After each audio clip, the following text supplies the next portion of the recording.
Coding decoding. గ్రీన్ను red అని, రెడ్ను blue అని, బ్లూని వైట్ని yellow అని, ఎల్లోని వైలెట్ అని పిలిస్తే గడ్డి యొక్క రంగు ఏది? సో గ్రీన్ని రెడ్ అని, రెడ్ని బ్లూ అని, బ్లూని వైట్ని ఎల్లో అని,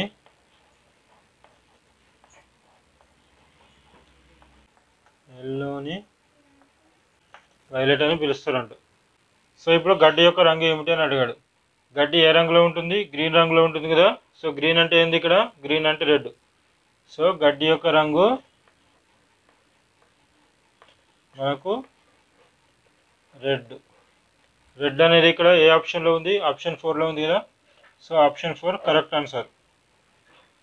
okay friends, second one.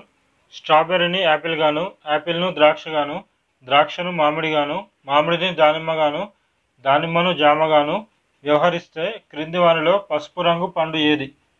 So స్ట్రాబెర్రీని Apple, యాపిల్ను ద్రాక్ష, ద్రాక్షను మామిడి, మామిడిని దానిమ్మ, దానిమ్మను జామ. సో స్ట్రాబెర్రీని యాపిల్, యాపిల్ను ద్రాక్ష, ద్రాక్షను మామిడి, మామిడిని దానిమ్మ, దానిమ్మను జామగా వ్యవహరించారు. సో ఇప్పుడు ఈ క్రింది వానిలో పసుపు రంగు పండు ఏది? సో క్రింది వానిలో అంటే మామిడి, దానిమ్మ, ద్రాక్ష, జామ, ఈ నాలుగింటిలో పసుపు రంగు పండు ఏది? సో మనకు పసుపు రంగులో ఉన్న పండు ఏమిటి? మామిడి పండు కదా. సో మామిడిని మనము దేనిగా వ్యవహరించాము? మామిడిని దానిమ్మగా వ్యవహరించాము. సో దానిమ్మ అనేది పసుపు రంగు పండు.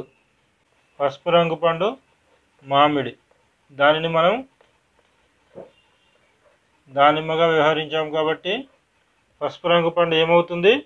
దానిమ్మ అనేది పసుపు రంగు పండు అవుతుంది. So option 2 correct.